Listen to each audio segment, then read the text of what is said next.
Hello, everyone, and welcome back to Creating a Roadmap for Elder Care Ease. I'm Christy Freeze, your host, and today I am so excited to introduce you to Bryan and Molly from the Restoracy. Thank you both for being here. It's great to be here. Thanks, Us. Christy. Yeah, super excited just to kind of dive in a little bit. If you've listened to the show before, you know that this is an opportunity to connect with resources in the senior living world so that you feel more comfortable and confident when you're reaching out and, just learning more about this entire stage of life. So I would love if we could just kick off, Bryan and Molly. I'll have you go first, Bryan, and just introduce yourself. Let us know who you are, what role you're in, and we'll go from there. Sure. Thanks. My name is Bryan Lindsay. I'm the executive director and one of the co-founders of the Restoracy. I've been in senior care for 16 years. Went to the University of Kentucky and have a master's in healthcare administration and just love senior care. Professionally, I've never done anything else. I've always been in senior care. I've been a CNA since 2009. I became a CNA during my AIT, and it was some good advice from a mentor. Told me to become a CNA, keep it active, and I'd never regret it. And he was right. Just love senior care. And so the Restoracy is a lifelong dream and project that I've been blessed to share with wonderful people like Molly and other members of our team. We'll talk about just people that are also very in love with the senior care industry and want to make a difference. And so the Restoracy has been a good platform to serve people in a unique way. I love that. I didn't know about the CNA part. That's a fun Yeah, fact still for have you me. can check the CNA registry in Indiana. I am active. That is so awesome. Well, thank you for that. And Molly, what about you? Hi, I'm Molly. I'm the admissions coordinator at the Carmel campus, and I also help with some of our marketing. I started in senior care over 10 years ago, and I did it until COVID, and that was a really tough time for a lot of people, especially those living and working in healthcare. And I decided to leave healthcare for a couple years, and I said I would never ever go back. And here I That's a am. sneaky way of doing that to you. Yeah. Yep. The Thank you. first time that Matt reached out to me and said, "Hey, we'd like to interview you to help take over the Carmel campus." And I said, "No, thank you, but no thanks." And he said, "Well, just come talk to us." And it's one of the best decisions I've ever made. I'm a graduate of Indiana University with a degree in healthcare management, and this is what I love. I love that. Well, it sounds like you were in the perfect seat. And I'm right with you. I actually have been in senior care since 2011, and it's all I've really ever done. And it just, you kind of have moments where you maybe want to step away for a second, but it's like anything that you love, you'll probably be back. So I Mhm. love to hear that. Well, I would love to hear a little bit more, Bryan, kind of the, origin story. I know that you and I actually met when you were just starting the Restoracy. I Correct. was right in front of you guys, which is now Independence Village instead of Anson Senior Correct. Living. But I'd Yeah. love to just kind of hear, the origin story and how it all came to be. Yeah, it's a great question. It's a question we get asked a lot just because we're so different. People wonder where this idea came from, and I guess we should back up. What is the idea? What's the big idea? What's the big Yeah. idea with the Restoracy? So when you need some type of senior care service, there's a spectrum, and there's everything from home health, independent living, assisted living, which is what you were doing with the facility that you were at, that is right next to the Restoracy here in Whitestown, Zionsville. And then there's skilled nursing or nursing homes or convalescent centers. There's a lot of different names for it. Um, and so we are the spectrum of senior care for skilled care, for skilled nursing or nursing home. So most of the people that come to us are needing some type of rehabilitation, short-term, long-term care. They're wheelchair bound. Some of them use a walker. We have memory care services. So we're more of a comprehensive model. And so, going back to the origin story, when I first started in the industry, I worked in a very traditional nursing home. It was 150 bed, a 50 bed locked unit. Alzheimer's care was a part of that 150 bed unit, and they were just very institutionalized. So these people, you had a service in the community where people needed professional care. They needed a nurse, caregivers, therapists, doctors, people that could take care of them outside of the home. And it's a very important part of the integration of healthcare in any given community where there's senior care provided. And so I was first Sorry, I hear some voices. It's okay. You're It's good. okay. I muted Molly just for the time being. I think it's some background noise. That's Not a okay. problem. That's Just part of want to being make on sure it the wasn't feedback on my end. No, that's okay. That's part of being in It's the community. Brian. You can hear him a mile away. Yeah.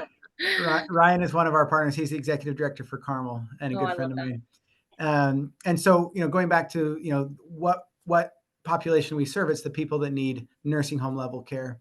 And so most nursing homes, and that's just my first experience, are large institutional places. When I would tell people I worked in a nursing home, most people would kind of like cringe, like, oh, Yeah. really? Why would you do that? Like, did you You're not like, want on to? purpose? Yeah, yeah. I lost a bet, and no, it's, that's um, Yeah. it's just in line with some of the stereotypes associated with nursing homes, which is unfortunate because the people I've worked with over the last 16 years are some of the best people in any industry I can imagine. Just they people that work in this industry love people. They want to help. They have big hearts. They care about how people feel. They want to make people comfortable.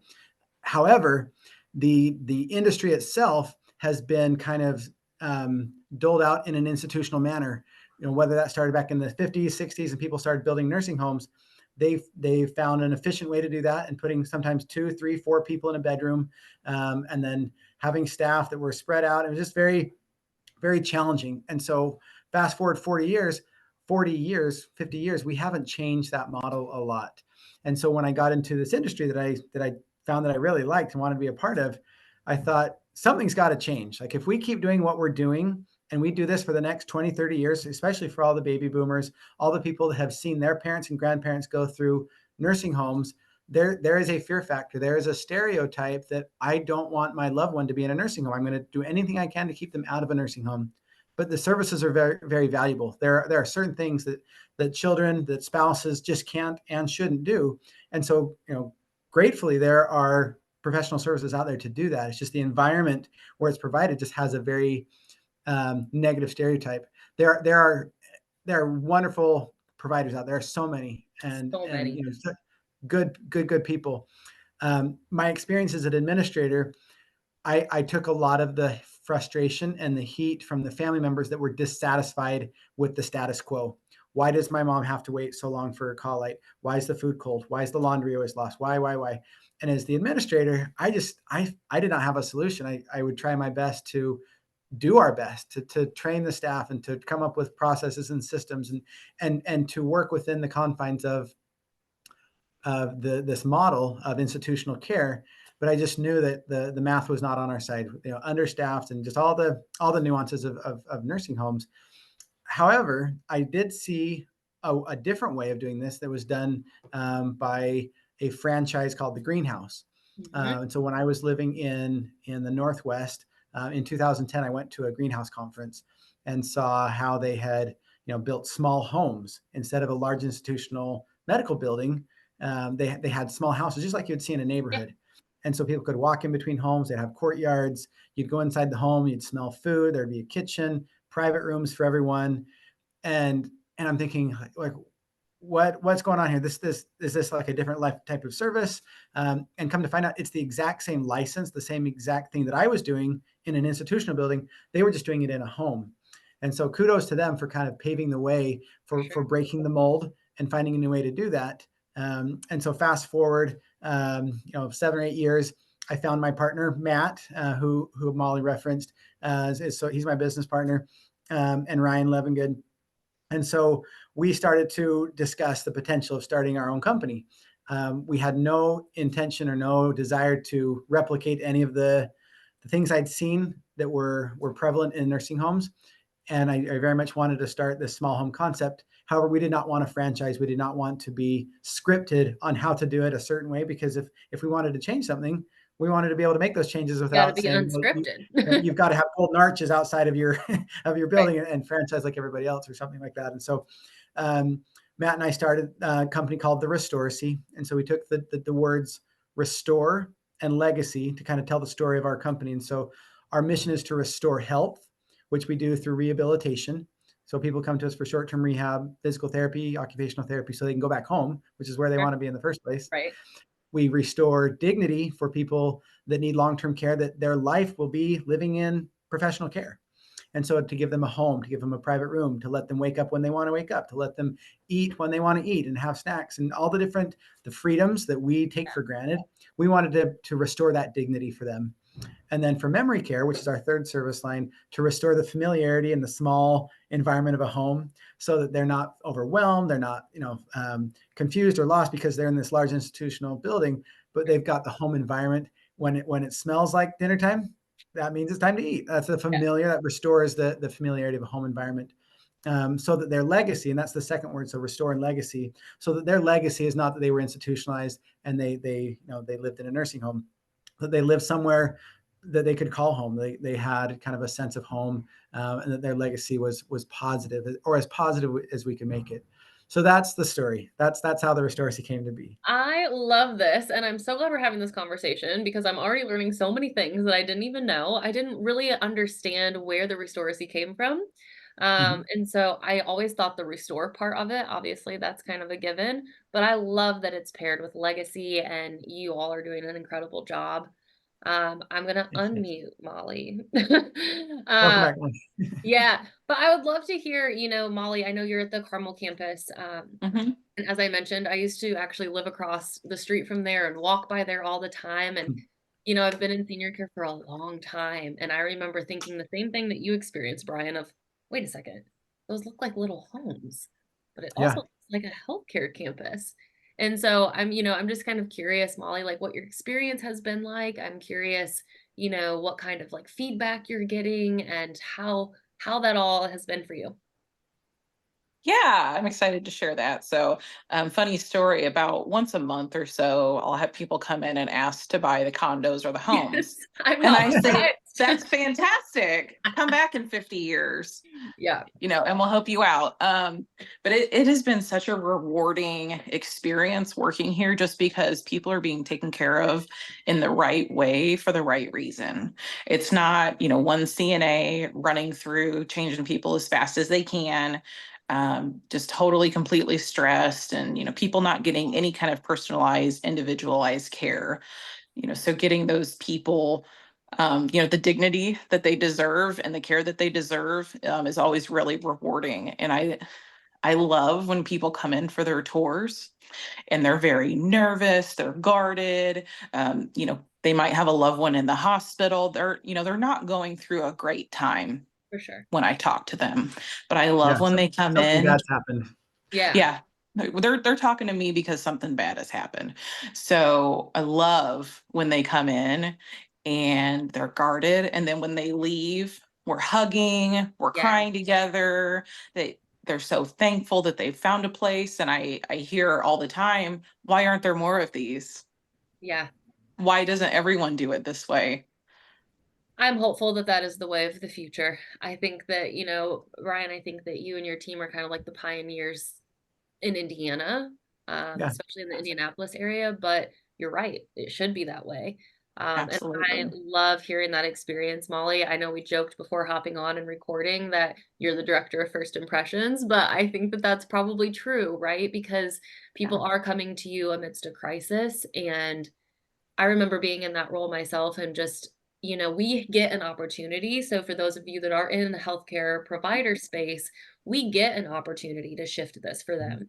We, Hmm. we get an opportunity to say, hey, I know you've probably had maybe a preconceived notion of what this was going to look like. Or to your point, Brian, maybe you did experience the old style nursing home and Yeah. it's not necessarily always like that now. And so I just think that's really powerful and impactful, and it sounds like the work that is happening from the care staff is very intentional. It's less chaos and more Yeah. intention. Yeah, it's very intentional. The things that we have our staff do are very resident centric. So it is really exciting when we have our CNAs, because we have a high staffing ratio. So we don't really talk about our Yep. staffing ratio. We have two caregivers or CNAs in each home for 12 residents, and so there's a 1-to-6 ratio. So after 11 years of hearing complaints about nursing homes being understaffed, if I started a company and we opened up a model and we said, well, we're just going to keep doing what everybody else does, I would expect to hear those same complaints, even though we're in a small home. So the Yeah. small home is not the solution. It's a part of the solution, but by having sufficient staff. And so, that's a big part of the solution. So imagine you're a caregiver, you're a CNA, and your job assignment is to take care of 15 people.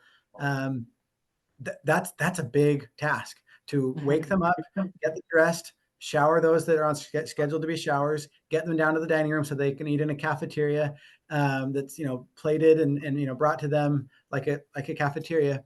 And so you've got maybe an hour and a half to get 15 people ready. You definitely It can't do that well. You can't do it well, and a lot of things get skipped. And so as a CNA, when I'm doing that, it's hard to brush their teeth, comb their hair, get their clothes, make their bed, do all the things that you would do for 15 people. I mean, just mathematically, that the amount of time you have for each person becomes smaller and smaller. And so with two caregivers, that's four. With two caregivers, um, you have twice as much time, if not more. So you can slow down. And then even because you're not rushing, you can let some of those people sleep in. So you know what? Mary really likes to sleep in. So I'm gonna let Mary sleep in till 9. And Oh, the that'd be kitchen, me. I'm Mary. right? I think we all are Mary. Like Same. something like that. One of my favorite stories that we've been telling for 3.5 years now. We've been open for 4. So when this resident came, this resident wanted to sleep in. Like the daughter came into her and said, I don't want my dad being woken up and being put on a schedule. Like if dad were at home, he would sleep in until he wanted to wake up. And so why should that change just because he's in professional care? He doesn't need to be on my schedule. Right. So this gentleman wakes up and the kitchen's right there in his home and they fix his breakfast. And so he's sometimes eating by himself, which, that's fine. A lot of people eat breakfast by themselves, Yeah. but the opposite of that would be we wake him up, get him up at 7:30, and he's sleepy eyed and rather be back in bed, upset, frustrated, and then we wonder why he's in a bad mood the rest of the Yeah. day. Yeah. And so just because we've got a smaller home with higher staffing ratio, I don't have to feel the pressure as a CNA that I've got to get everybody up and got to get in that one time during that morning that they're going to have food, or hot food or fresh food. We can give them snacks, but that's no one wants to live off of snacks. And so to actually give them the same breakfast that everybody else make, but he still gets to be on his own schedule. Yeah. This is really rewarding that, it is that person centered. Now there are some levels of care, maybe memory care, that it is just more practical to have people on a schedule and not have their nights and their days turned upside down. And Yeah. there are, for those family members, caregivers that are looking for services like that, we do have the ability to provide a routine and for in their best interest. But that's also personalized. We're doing that intentionally Right. for them, not because it's how it has to be, because that's the only way to get everybody in the same place at the same time. That's not the reason we do what we do. Yeah. It sounds like it's also just like meeting people where they are, which Right. in my opinion should be how senior care is, right?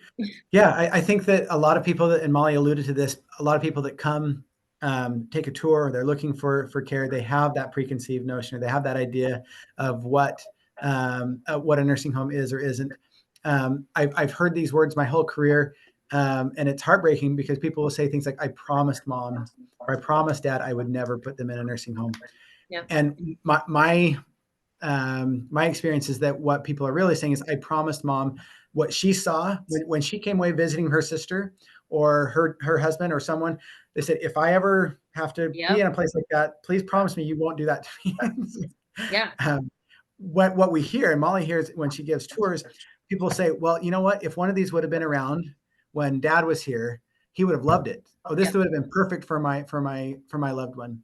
We hear that, too little, too late all the time. Oh, I know someone that would have loved this. Would have Yep. been, we would have had a completely different experience. It would have been so good. And so, like Molly said, a lot of people ask, why aren't there more of these? And so, we're trying to change that. We're trying to give people that need this level of care, because in a perfect world, we would stay at home, right? That's everyone's goal. Sure. And if you can do it, great. And my grandmother included, when she would ask me at 90 plus years old, she passed away last year, at 94, 95, should I move into a place? I said, well, grandma, if you're safe and you're doing okay, you don't have to do it just to do it. Stay home. And she did until she passed. She passed away in her home. And so if you can do it, great. But if it's not safe, and if there are more clinical or medical issues going on that are safe to manage at home. Now what do you do? Now you Right. start looking for what is the best way to keep my parents safe or to keep my loved ones safe and have the highest quality of life. We want both, right? We want safety and we want quality of life. Highest quality of life might be living at home, but then safety, you're going to be in and out of the hospital and it's not going to be good. Yeah. And so we try and provide the best of both worlds for the safety and the quality of life by providing a home environment, adequate staff, giving people the time, attention, the dignity, all those things. Try and bundle it all together. Yeah. You're doing a great job. I don't know if you guys saw, actually, I think that you've mentioned, you commented on something, but I recently released my roadmap for elder care. And Yes, your book.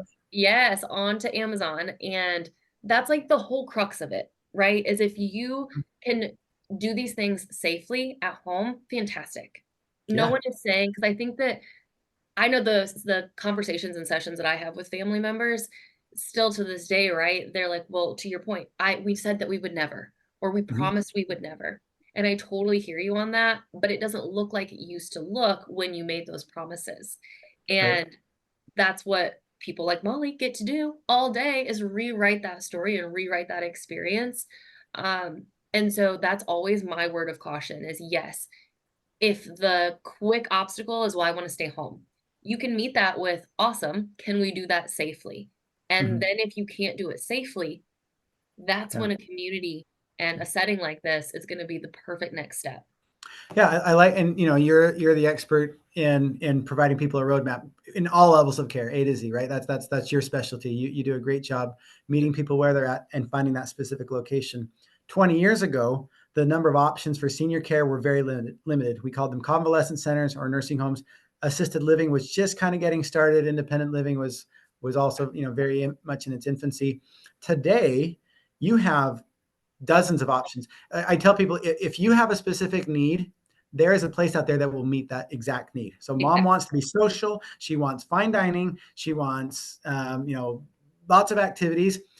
Go across the street, go down the road, something like yeah, that. Because if that's what they want, someone has created a niche for what you're looking for. yep, If you are looking for small home style, lots of attention, and just something more quaint, then something like us would make more sense. And then there's the medical issues. If they're dependent for care, certain assisted livings, they're going to have tiered care that if you're a one person assist, a two person assist, a mechanical lift, they're going to, you may or may not qualify for some of those more independent places, just medically. And so we provide the highest level of medical care. And so one of the safety nets that we provide for families is at the Restoracy, if you come here and choose to live here, particularly for long-term care or memory care, we never have to have the conversation. Well, you're getting a little bit too complex. Probably not a good. You probably need to go to the next level of care. We are all encompassing. We take, but independent and the highest level of care. And so we're not assisted living, but if someone wanted to be here, they could come and then never have to transition. But at the same time, and we've coached people. You probably could go save some money. It's less expensive to be somewhere with less care. yeah, Mathematically, if you need more care, that's going to be more expensive. for Just sure. like if you go to any, I'll just use first thing that came to mind. If you need to get your car repaired, the more work that it needs, the more expensive it's going to be. If you How it just need an oil works. change, all right, well then, good. It's not going to be thousands of dollars. And so the level of need is going to meet the price. And so if you don't need a certain level, you may want to save your money and go stay at a lower level of need. Yeah, and Um, that's probably where Molly comes in, right? Molly, you're probably having those conversations Molly's really good often. at helping people with this conversation. I'll let Molly tell kind of how she guides families through that process. Yeah, well, first of all, giving tours is one of my very favorite things to do. I absolutely love showing people how different it is, but I'm just very honest with people. So if their loved one comes in, they're walking, they're having a conversation, and maybe they just want some socialization, maybe some laundry done, and a couple meals a day. Well, this really isn't the best place. But, in the future, if you do need that next level of care, they're always going to come back here because I was honest with them.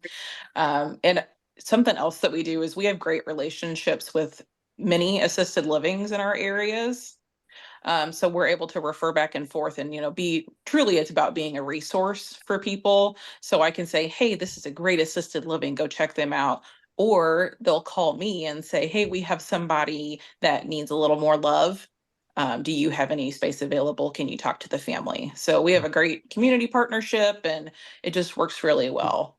I love that. I used to say when I was at the building that is in front of Whitestown location, I used to joke that I was a bad salesperson, jokingly, because just what you just described, right? If you're telling me things that don't make any sense for what I'm offering, you're not coming here because we're not Mhm. perpetuating that cycle of this negative experience. And I think that people kind of backing up to the roadmap, people think it's either long, dark, scary hallways where people are screaming for help or home alone with nothing.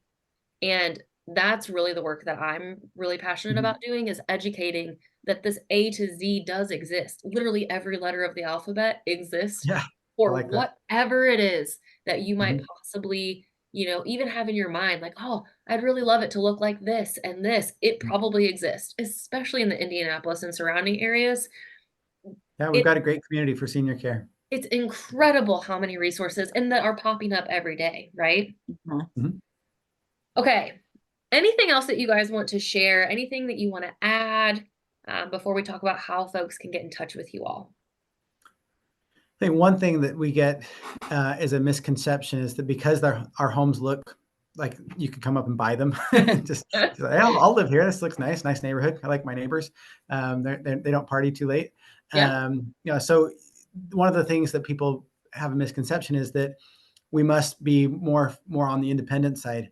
So they think that okay, if I need nursing care, if I need rehab, I should go to a rehab center or sure, somewhere that specializes in rehab. sure. Very intentionally, if you need short-term care, you need 6 days a week of physical therapy, occupational therapy. You're just you've been in the hospital. You're not strong enough to go home. Your doctor says you really need to be in a rehabilitation or a post-acute center. What we don't want is people to say, "Oh, well, those homes over there are just for long-term care. Those are just rocking chairs on the front porch, and that's a nice place to live if you need long-term care." 2 of our 6 homes are for rehabilitation, and Awesome. so for people that are in the hospital and that short term, the goal is to get back home or maybe get back to their Sure. assisted living for 2 week, 4 week, whatever it is that is in the cards for your rehabilitation. If you come here, your Medicare is covered. Your Medicare will cover your stay or your Yeah. private insurance. And so we have contracts with all these insurances and Medicare so that your rehab can be covered.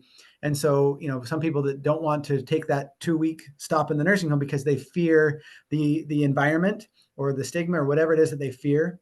We've also got a solution there where they can come and do their rehab with lots of care, lots of attention. They've got a nurse right in the home, 2 CNAs, someone cooking their food, and the therapy gym right in the house. So it's not like they have to go. Like one of the things that we would see in these large buildings is to get to therapy, someone had to take you down there, and the first question they'd ask when you took them down there is, "Who's going to take me back? Like, how Yeah. long am I going to be here?" And their distance from their temporary environment, Yeah. their home.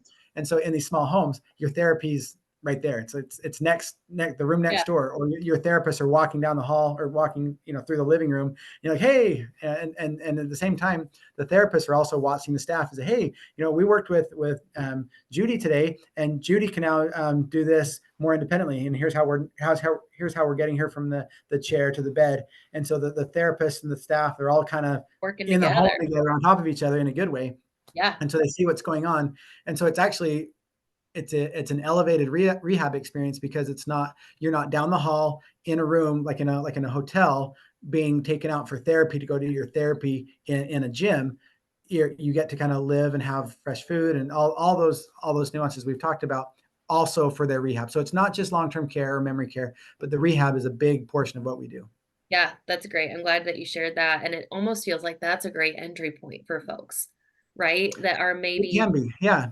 that if Like that is the need they have to it's be able yeah. to experience it like that. We Mhm. I mean, early in my career, I had a marketing director that kind of trained me when I was cutting my teeth in senior care, and so I give him credit. He said, "We strive to be the help that you want, but hopefully never need." Like in a perfect world, you'd go to if you had to go to the hospital, you'd be able to go home and then just keep living your life. If you couldn't though, You want to find the best option that's going to provide the best environment, the best care, with the best outcomes, so that then you can go home and be, hit the ground running. Yeah. So we want to be the help that you want, but hopefully never need. I love that. That's great. So just so 6 total homes, 2 In rehab. Whites, yeah. Well, there's 6 total homes in each campus. We've got a Whitestown campus Yep. or neighborhood. Yes. I don't like the word like facility or Sure. community. Like, it's a Yeah. neighborhood. Like, if you were to drive here, you would not It say looks this is like that. this is not a facility. It's just Yeah. not. Yeah. I got very So lost the first time I was there. Yeah, yeah, because you're and like, that's wait, fine. what's this neighborhood? Yeah. Yeah, where do I talk to the administrator? So yes, there's 6 homes in Whitestown, 2 Okay. rehab, 2 long-term care, and 2 memory care, and then the exact same layout in Carmel. Love 6 it. homes, 2 rehab, 2 long-term care, 2 memory care. So it's really the same mold or Yep. same model, just one in Whitestown, almost Zionsville. The funny thing, when you were at the I assisted living, know. your address was Zionsville, and on the other side of the trees, we were in Whitestown. I So feel like you just make them together. The Whitestown Zions. Whitestown, Zionsville, but Yes. we went through the city of Whitestown to get our Okay. all of our municipalities. So yeah, so Carmel, Whitestown, same size, same layout, same service provided. Love it. So for those that are living local to those areas, can you just kind of give us maybe Molly your crossroads, like where you're at? I know where you're at, but so that way those that are listening can kind of know geographically where you are. Yeah, we're right at the corner of 126th and Range Line in Carmel, right behind the Methodist Church. Love it. And the same thing for Whitestown, Zionsville. I always used to say behind that mire. Yeah. That's Behind, exactly I what would I say, say. if you were to drive your car out through the back wall of Meyer and knock down all the bricks, you would drive right into us. So if you come out of the back of Meyer, you'll run right into us. Yeah. So Awesome. it's in Whitestown. It's about a mile, not even a mile off of 65. So get off the freeway. And the nice thing is you're a mile off the freeway, but you're tucked away in a neighborhood. So our neighbors, we've got an assisted living on one side, a church on the other side, a pond on one side, and the Boys and Girls Club. So we've just got this really secluded neighborhood, but a block away is a Meijer and shopping and restaurants. And so, and then the freeway. So you don't hear any of that. You go out and you walk around our neighborhood and you hear birds. Yeah, You it hear doesn't feel like you're as close as no, you very, are to very, 65. very rural, but very accessible. Yeah, love it. All right. Well, how can folks reach out to the two of you? Molly, you They want to go can call me anytime first? Okay. on my cell phone. Should I give my phone number? If you want to give your if you wanted to give that number, you can, community number. I'm going to put all of it in the show notes too. So whatever number is best for you. Yeah, my cell phone is 317-910-2845, and you can call or text. Awesome. And what about at the Whitestown location? So the Whitestown, you can call 317-769-8888. That's the main number, and their staff here every day, and the phones roll over at night. And I've given out my cell phone. It's actually still listed out on our property sign. So if you want to direct contact to me, it's 317-927-5687. And then we have a website that's very educational, shares a lot of our mission and floor plans, things like that. So if you go to www.therestoracy.com, you can either click on Carmel or Whitestown. You have the option to click on either location, so you can visit us online. I highly recommend you follow us on Facebook. One of the things that really sets us apart is our activities and the fun things that we do, because we're in homes. Like we just have Yeah. we have kind of a different sheet of music to sing off of. And so we've done crazy things, literally like slip and slides with our residents. We had Barbie Day on Friday.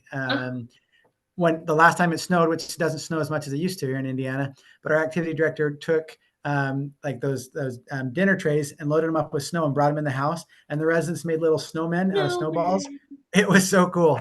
I mean, just fun stuff. Yeah, Backyard barbecues, just fun stuff. So just for sure. lots of cool activities.